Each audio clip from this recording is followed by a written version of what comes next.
So welcome to How to Grow Your Business in 2023 without becoming overwhelmed or overworked.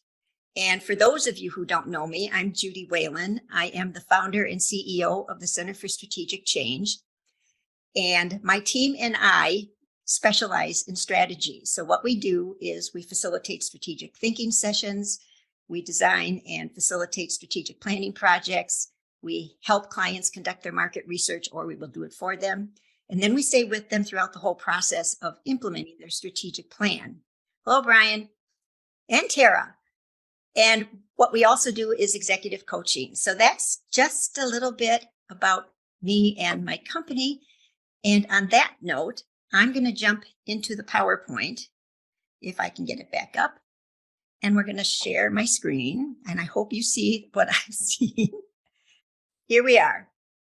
This is the webinar on how to grow your business in 2023 without becoming overwhelmed or overworked. So, are you puzzled how to grow your business? And this whole presentation is ideal for us who are small business owners, solopreneurs, independent contractors, because I'm going to be offering you 7 practical tips that will help you to thrive and prosper and to grow your business without becoming overwhelmed or overworked. So here's a brief overview that's going to help you understand what we're going to cover. Okay? In this presentation and using the practical tips, you will learn that you can grow your business without becoming overwhelmed or overworked, and that you can grow your business and avoid overwhelm by making better decisions easier and faster. And one of the tips is going to help you do that. And you can grow your business by keeping an upbeat perspective. And we're going to cover a tip specifically related to that. And then by reducing your stress, you can also grow your business. And most importantly, I'm going to cover a tip that helps you to grow your business on your own terms. So if you have any questions, put them in the chat. And right now I can't see the chat very easily, and I don't want to change my settings at all. But if you have questions, put them in the chat, and Nicole will be monitoring the chat. And we can have time afterwards to answer those questions. Or if there's not time, I will email you answers. So the tips that I'm going to offer you, they apply to any kind of a business. So you might be in retail where you're selling something, say in a brick and mortar store, perhaps clothing or jewelry, or perhaps a hardware store. Or it applies even if you're selling in an online store like Etsy. Or maybe you're in some type of a food service business. Maybe you own the restaurant, or perhaps you are a vendor who provides supplies, products to the food service industry. Or you might be in personal services such as hair salons, nail salons, barbershops, wellness services. Or maybe you own a business that offers professional services, like my business falls into this category, consulting services. But there's other types of businesses and services such as financial or marketing, accounting, HR, that all would fall under professional services. Or maybe you are actually owning a manufacturing company. Perhaps it's using heavy equipment of some sort in order to provide its service or products. Or you might be in a manufacturing company that doesn't use heavy equipment, but you're producing a product that you sell. So regardless of the type of business you own, the 7 tips I'm going to share with you apply to any small business, solopreneur, independent contractor who wants to grow their business. So let's get on to the tips. So no matter what type of business you own, growing your business is a common desire for most business owners. And I don't know if that's because it's just in our blood to be, as you know, blood of entrepreneurs. We like to grow, we like to transform, we like to keep getting different and serving more people. But perhaps it's because we perceive growth as equating to success. Or we may see growth as a means to an end. So perhaps that end is retirement, Or perhaps the end is financial stability. Or the end could be the ability to work in an environment where you're totally independent. You're not under anyone else's supervisory structure. Or perhaps it's to leave a legacy for your children. So whatever the reason for growth, it is the common denominator for most business owners. But when you decide you want to grow, what does that really mean? And what's the first step? And how do you avoid chasing growth and allowing it to take over the rest of your life? You know, I work with entrepreneurs and business owners, and I've seen the toll that the desire for growth can take on my clients. You know, one of the first things I do when I begin to work with a client is I ask them why they hired me. And they'll begin to tell me why. And eventually they'll tell me they're overwhelmed, they're overworked, they're frustrated because they haven't been able to grow their business. Or they tell me that they're worried that if they decide to grow or they're trying to grow, that they won't be able to pay their staff or pay their bills or take care of their family. Or they tell me that the growth is simply taking too long and they're exhausted from trying to make it happen. Or their spouse or partner is upset because they don't have time for the family, because they're working long hours, or they're taking phone calls at all hours of the day and night, on weekends and during family time. They're sending messages, working on their tablets, but not being totally present in the present moment. Or they're just too tired. They're exhausted, they're gaining weight, and they don't have time to exercise. Or, and I tell you I've seen this, they're drinking more and sleeping less. Or they're also experiencing more stress, and their blood pressure is rising, and their health is being impacted. So how can you grow your business without becoming overwhelmed and overworked and having it impact your perspective, your health, or your family life? So just stay with me till the end and you'll have 7 tips that I'm going to share with you. So ready? Here's tip number 1. Tip number 1 is define growth. Now, I'm sure we all think this is simple because we've heard all kinds of definitions. We've been programmed through education to think about growth as a certain way. But it's important for you to define growth on your own terms, not on anybody else's, not on an MBA educational program, not on SCORE or the bank or your investors. You need to define what growth means to you personally, so that you can fulfill all the aspects of your life, including your health, maintaining your health, and your personal life.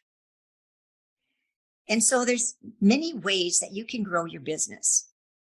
The trick is determining which growth strategy will grow your business and allow you to thrive, not only as the business owner, but also in the other roles in your life, as a spouse or a parent or a partner, friend, brother, sister, community member. All those roles are important.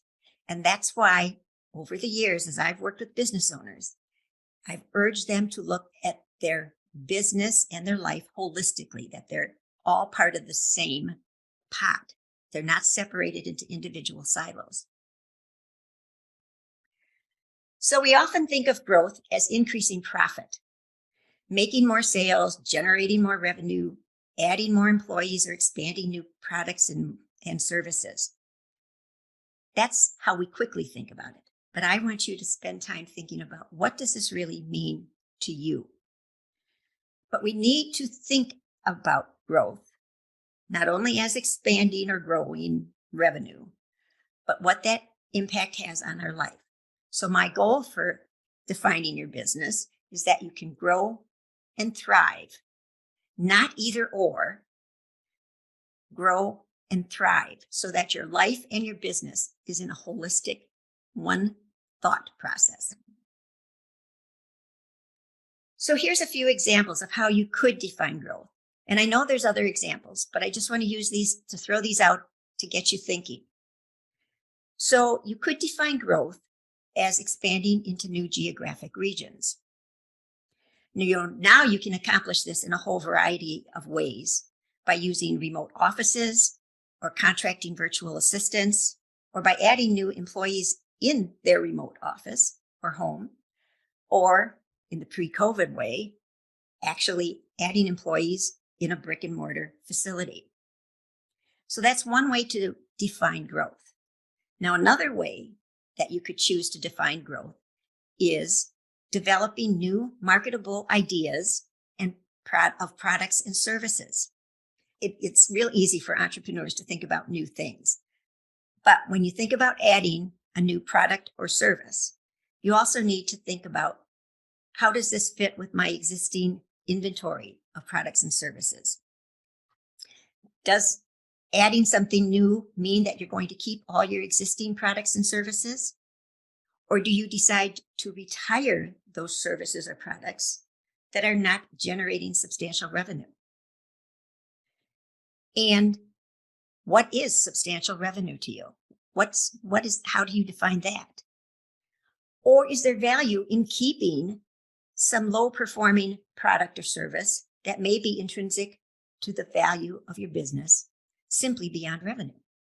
So it's not just add something. There's all kinds of other pieces that you need to think about when you choose this type of strategy. Or another way to define growth could be increased sales. And that's kind of the first thought that comes to mind when a lot of people think about growth. Increased sales that actually result in increased revenue. Because not all increased sales produce increased revenue. So you need to decide if you're going to talk about revenue. Is it gross revenue or net revenue? And these are important factors to consider as you determine your definition of growth. And now, to be a devil's advocate, you could define growth as more time to spend in your personal life, either with your family or on your hobbies, time away from your business. Now, before you think this is impossible or you poo-poo the idea, just give this serious thought for a moment. In this age of the gig economy and remote work and working from anywhere, as long as you have an internet connection, those things are redefining the traditional definition of business growth. And it's being transformed. No longer does it mean spending long hours in a brick and mortar office. Solopreneurs and independent contractors are figuring out how to use independent contractors and virtual assistants and automation to grow their business and increase time with their family, their friends, or hobbies. So if this is a definition that appeals to you, I would highly recommend that you check out the book, Company of One by Paul Jarvis. Or maybe you decide that the definition of growth that appeals to you is nurturing your entrepreneurial mindset. By that I mean taking time to nurture your mind, allowing it to explore ideas, to develop solutions, and possibly think about maybe it's a new business that you're wanting to start. So perhaps there's a time in growth of your business, which is kind of a step back and let yourself nurture your mindset. And then you'll take whatever steps forward you'll need. So that's tip number 1. Define growth on your own terms. And here's tip number 2. Study successes. And I'm going to share with you a series of companies that launched their businesses during really hard economic times and are still successful. And we've all heard about Thomas Edison and his light bulb invention. And his company, the Edison General Electric Company, was already launched. And then he merged it with the Thomson Houston Electric Company. and it became the General Electric Company, and that was back in 1893. Now, the interesting part about 1893 is that it was a 16-month serious economic depression when business activity across the U.S. dropped nearly 40%. Stock prices declined, 500 banks closed, and 15,000 businesses failed. Unemployment skyrocketed and soup kitchens opened to feed the destitute. Now that's really challenging times. But entrepreneurs use creativity and innovation to move through challenging times. And what Edison did is he continued finding ways to keep the business afloat and eventually found an innovative solution by creating a special trust series of utilities securities that helped him stay in business, because obviously customers were having a hard time paying their bills. So that's just one example. Study successes. Here's another one. Walt Disney. Now, we all know about Disney, and we all probably have heard the story that, he was out seeking a loan and he was declined 300 times, but he kept going.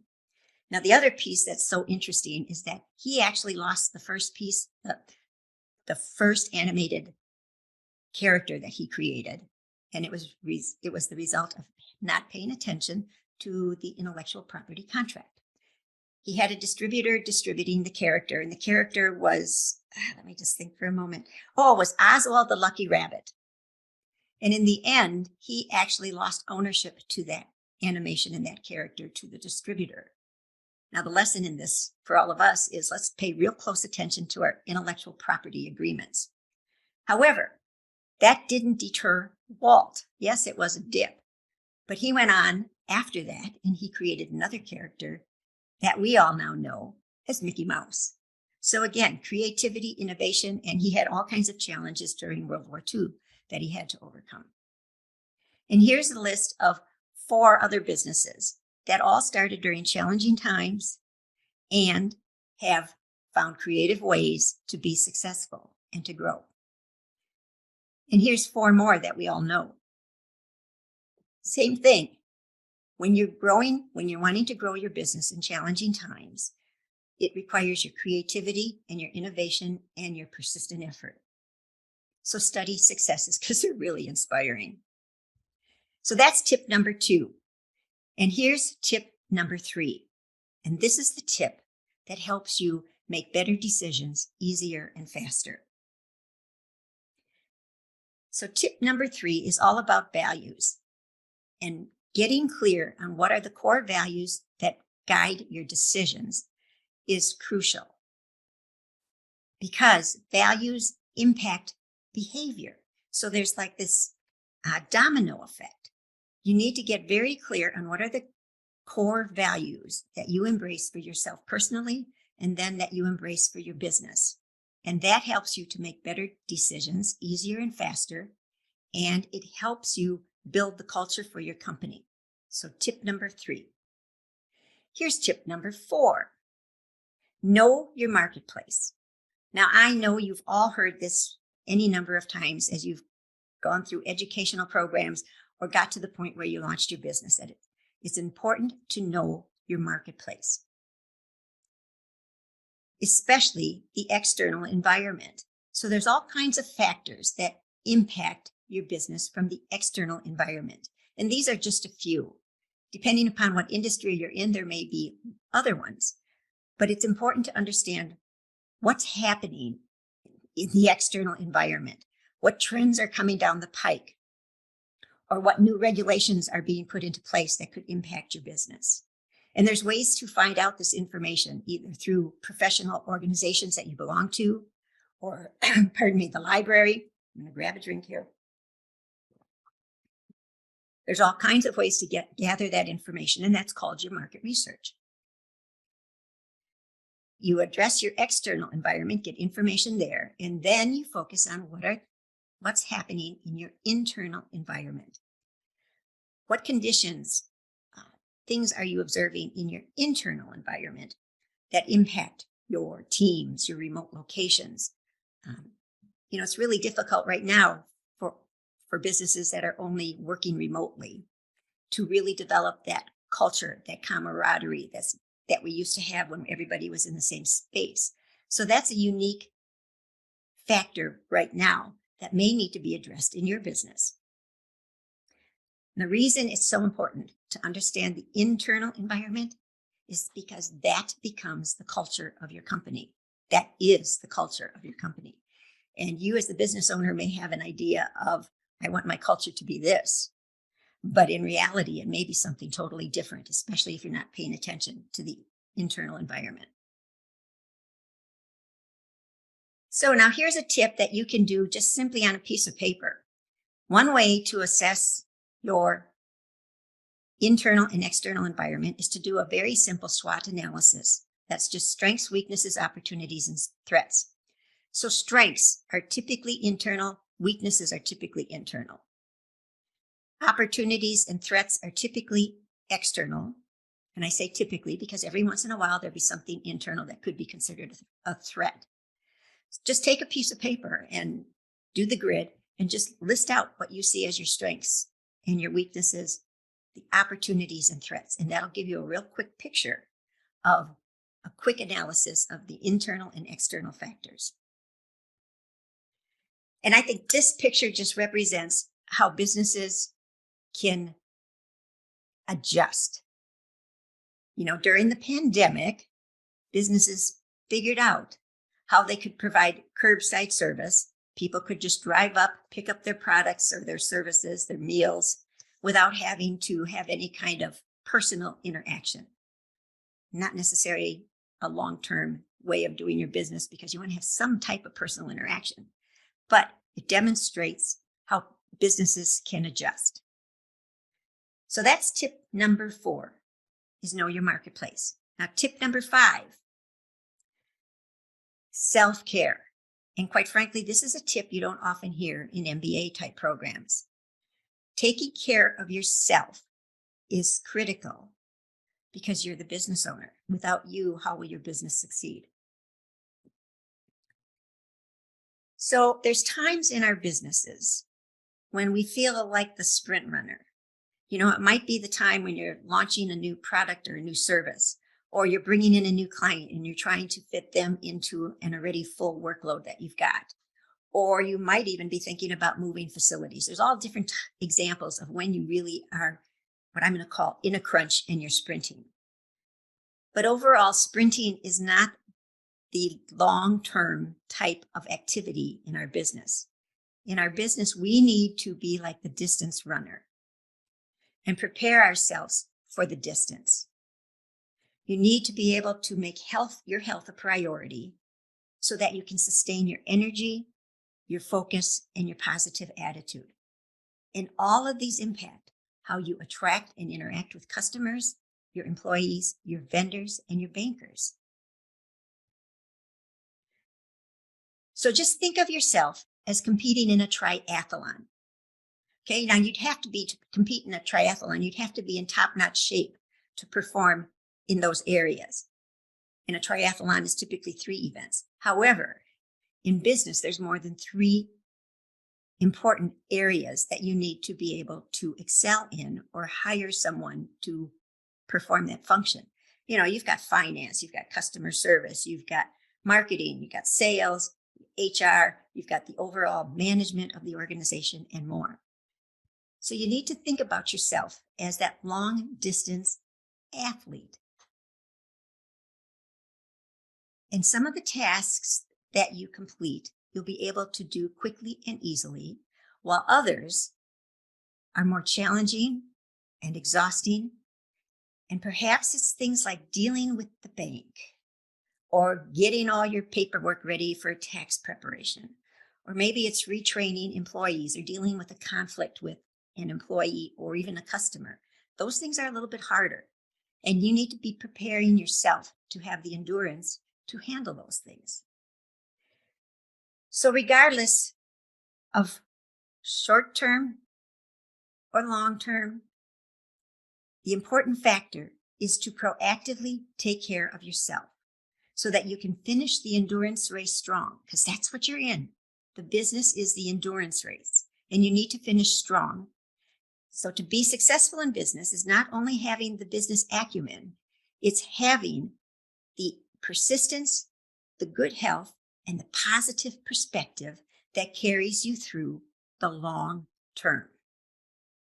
It's about being able to reach the finish line and celebrate your successes. So taking care of yourself is crucial to reaching whatever finish line it is that you set for you and your business. And that's tip 5. Here's tip 6. Oh my goodness, protect your mindset. This is such an important tip because your mindset is your greatest asset. Managing your stress. We all have stress, and there's good stress, and then there's the really bad stress. But it's important to find ways to manage the stress that comes along in our lives. We all encounter those circumstances in our business and in our personal lives that cause stress. And it's important that we find ways that we can deal with whatever stress that comes along, like unreasonable customers, because sometimes they show up, confused employees, too much to do, technology that's just too hard to learn or takes too much time to learn it, or dealing with balancing your books, tracking your revenue and your expenses, and trying to figure out how to comply with loans or grants that you've been able to secure for your business. Or dealing with that little shortfall of revenue. It happens to all of us that it just doesn't come in when we expected it to come in. A client is late paying their invoice. And it just doesn't come in, and we have obligations that we need to pay.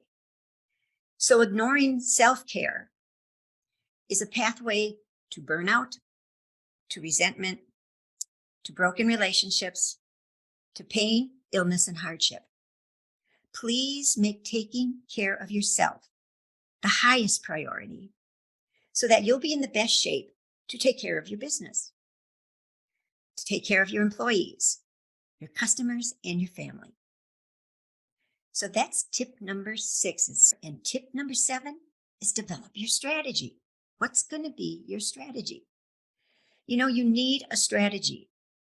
After you have a good understanding of your current marketplace, then it's time to develop your strategy. And people get confused about strategy. There's just something about this word that causes confusion. But just think of it as the overall game plan, but not the specific plays in the game. So in this presentation, we're going to focus on the strategy for growth. But having a strategy just isn't enough. You actually need to grow your business. You need the action plan that's aligned with your mission and moves you towards your vision. So those are 2 key pieces that you need to have some strategic thinking, clarity of thought about: your mission and your vision. So your mission is the purpose of your business. And people often think that's really easy to say, but when you ask them to write it or describe it to someone else, they struggle. So I would urge you all to sit down and see if you can write the mission of your business. And your vision is, where do you want your business to be in 3 to 5 years down the road, or even 10, whatever that time frame is that you pick. It's your vision, so you pick. It's your choice to decide at what point in time do you want to be at a certain point with your business. And then you need an action plan with both short-term goals and long-term goals. And you decide what is short-term, and you decide what time frame makes it long-term. And so a goal without a plan, as we all know, is just a wish. You need the plan that you need to execute that moves you down the path to get to the vision that you've created. So developing the action plan is only the first step. The most important step comes next: implementing. Implementing the plan is the most important step of having the plan. Now, while that may seem like common sense, You'd be surprised how many business owners develop their plan, but then fail to implement it.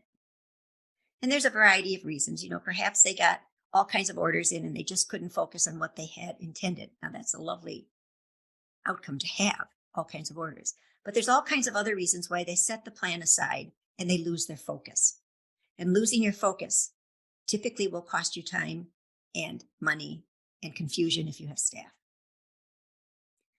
Now, sometimes they'll set it aside because they get those floods of new orders or those other unusual circumstances like a pandemic. That caused all of us to set our plans aside. But those who are most successful will find a way to follow through, stay focused, and take action on whatever those priorities are that they selected and implement their plan.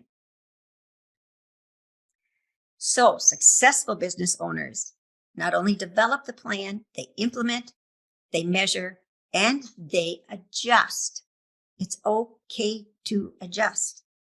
When you create your plan, you're basing it on certain facts that you've gathered, but things may change once you start implementing and you start measuring and discovering that you're not making the progress you expected.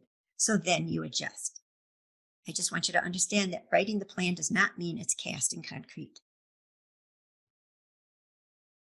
So measuring, this is where people get really, I'm going to say, uncomfortable, or they glaze over.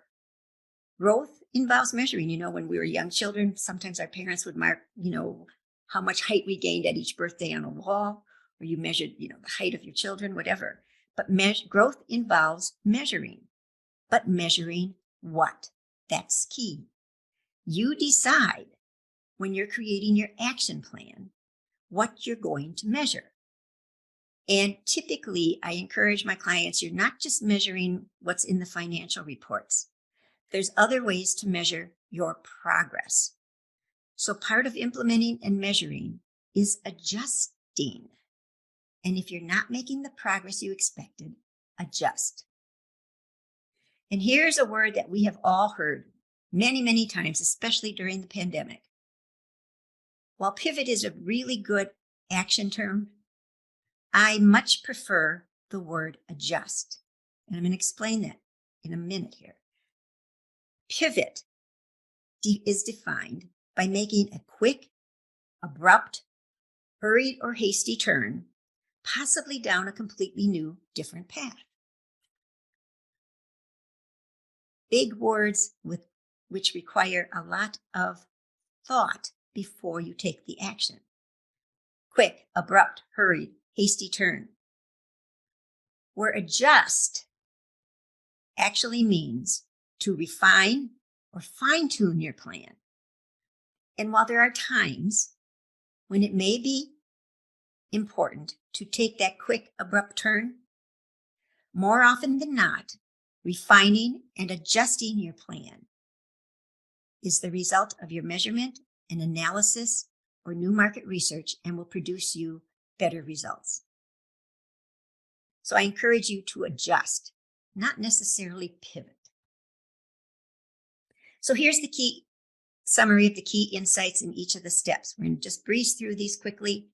Remember, tip number 1 was define growth, but define it on your own terms. Sit down with your tablet or a piece of paper, however you think best, and write, what does growth mean to you? Tip number 2, study successes.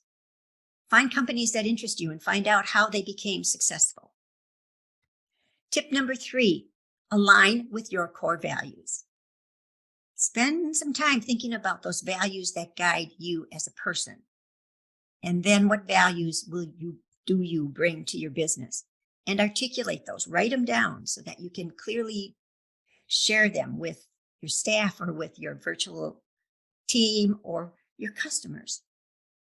Tip number 4, know your marketplace. Do your market research. Find out what's coming down the pike. What are your competitors doing? What opportunities might exist out there that perhaps weren't there before? So do your market research. Tip number 5, take care of yourself. And the reason this is so important is because if you don't do it, nobody else is going to do it. We often in business say, The tasks that someone else can do, you should be delegating. There is no one else to delegate your self-care to. It is your responsibility, and it makes a difference in the way you pursue success in your business. Tip number 6, protect your mindset. Manage it. Spend time nurturing it. I'm going to say watch who you, I don't want to say associate with, but watch who impacts your mind. What brings your mind down? What makes it energized and invigorated? And maybe you make some choices about the people you spend time with. Spend time with people that actually, help you have a positive perspective. And tip number 7, develop your strategy. Okay, now we talked about the strategy of growth. You can define your own strategy, how you would go about developing your business. So in this webinar, the tips I shared with you are that you can grow your business without becoming overwhelmed or overworked by making better decisions easier and faster, by keeping an upbeat perspective, by reducing your stress, and by defining growth on your own terms.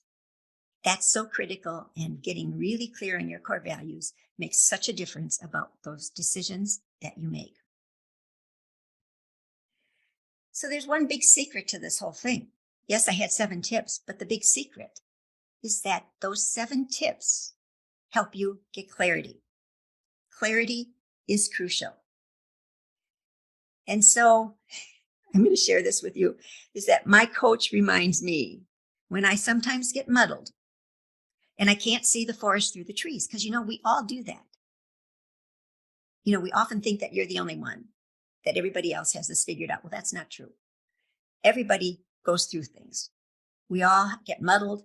We all have to find a way to get unmuddled.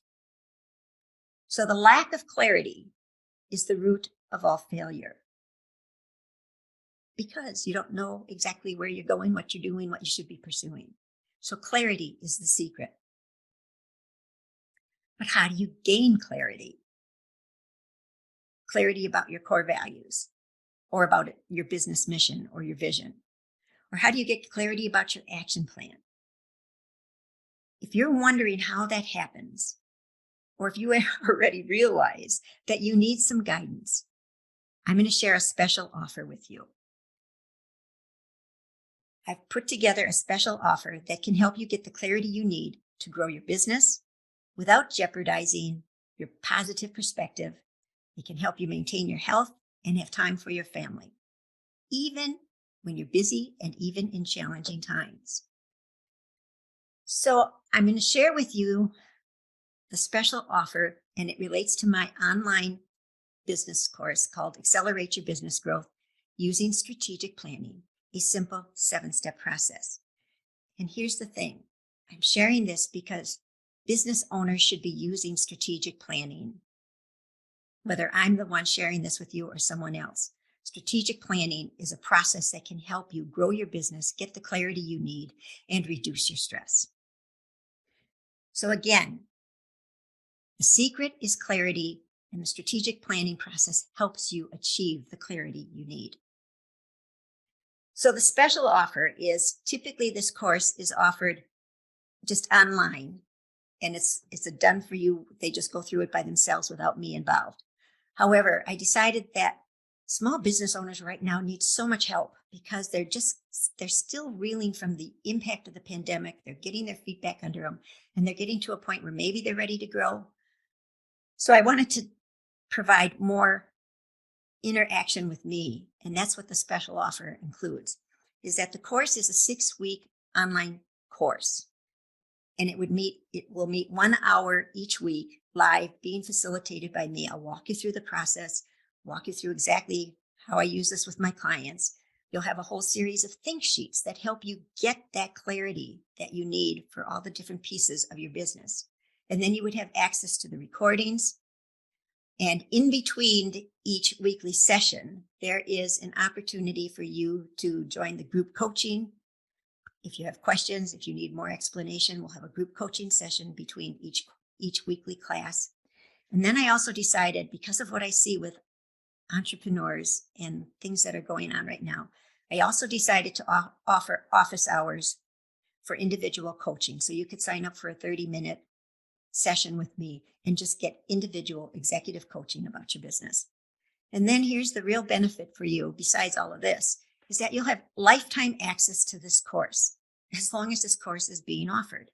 So once you go through the course with me, you can come back in and access those recordings anytime. I'm going to be offering this again in November. You could drop into that course and go through it again if you want to be part of that course. This is my commitment to helping small business owners, solopreneurs, grow their business. As your business begins to grow, then you need clarity about what's the next stage. So you'll have lifetime access, and you can include a staff member or an advisor. If you're going to participate in a live online class and you want to bring one of your staff members to participate in it, that's fine. So that's what is included in the special offer. And here's just a sample of the course content. So there's 7 modules. So we cover 2 of these modules in the first session, and then each session after that covers 1. Here's an example. Oops, that picture didn't come up. Well, there's a picture here, but there's, in the first module, one of the big things that we talk about is planning. How do you arrange to sustain your strategic thinking, your strategic planning? Once you create your strategic plan, how do you plan to sustain that? And what kind of time frame would this work within? I offer you tips throughout the whole process. So there's tips for writing goals, because eventually, once you figure out what are your key strategic initiatives that you want to pursue, you need a goal for each one of those. So I'll offer you tips for writing goals. And I know as business owners that we are all busy, busy, busy. We're serving customers, we're meeting with clients and employees, and we're keeping track of sales and doing all the paperwork and coming up with ideas of how to continually improve our businesses. So we're working on adjusting to changing marketplaces. We're working on offering new products and services. But to do all of that, again, it comes back to the secret, which is clarity. The more clarity you have, the more you stay on track, even in incredibly busy days. You don't get distracted by new shiny objects that come down the pipe. You stay focused on the key strategic initiatives that you decided to pursue. And clarity helps you to maximize your resources. Now, your resources, your time, your employees' time, and your dollars. So clarity helps you, the small business owner or solopreneur, make good decisions quickly. You're able to make those good decisions quickly about your business, and your business is key performance because you've got key performance indicators. So you're not wasting time, money, and other resources chasing something that isn't really one of your primary focuses. So you set realistic goals and develop the game plan to reach those. So the course is available online, and you can access it from your laptop, your tablet, your phone. And it guides you through every single step. And I'll be there walking you through each step. And the group coaching session is available to you weekly between the course session, so that if you have questions or need more additional insight, drop into the group session. After each of the recordings, you can then use the course to work at your own pace. The think sheets are included. They are either fillable online, or you can download and put paper to pencil, whichever way works best for your thinking. Some of us work better paper and pen than we do digitally. So again, the special offer includes that you can use it with your staff. Have one of your staff people participate in the course with you. Or once you have all the recordings and you've gone through the 6 sessions, use the course with your own staff and facilitate it yourself with them. So here's your investment. The investment is $19.97. And I just want to share with you that this is my offering for cost effectiveness for small business owners, because typical strategic planning projects, I'm going to say with my clients, the typical cost begins at about $10,000 and runs upward. when I'm working with them one-on-one. And so that is oftentimes far beyond the resources of small business owners, solopreneurs, independent contractors. But they are the ones who need it most. If you're in your business by yourself, you really need to know what are you focusing on, what are your key strategic issues, initiatives, and how can you maximize your effort. And you maximize your effort because you have clarity and you stay focused. So your investment is $19.97. The link that's on the screen, just copy it or take a screenshot of this, but go to that link and you will be taken to a page that says it's course information and a payment page. And I created it this way so you've got everything just on one page. Just scroll down through the page. It gives you all the information about what the course consists of, my background. And then at the very bottom of the page is the form to enroll. And it says enroll now, payment form below. So just enter your contact information. There is a 2 payment option if that's of help to you. And after you hit the continue there, it takes you to another screen where you can enter your credit card information. So just enter your credit card information and join me. The class starts on next Tuesday, January 24th. So again, here's what's included. Like I said, the class starts next Tuesday, the 24th, and by the 6th session, which wraps up on February 28th, you will have your strategic plan for the rest of the year and most likely into 2024. So again, 6-week course, 5 1-hour sessions with me. There's think sheets, you get the recordings, the group coaching, there's office hours for individual coaching, and you have lifetime access. So build your plan now for the rest of 2023 and beyond. And again, there's that link. If you haven't taken a screenshot, just take one now or jot it down on a piece of paper. And it gives you the clarity you need to grow your business.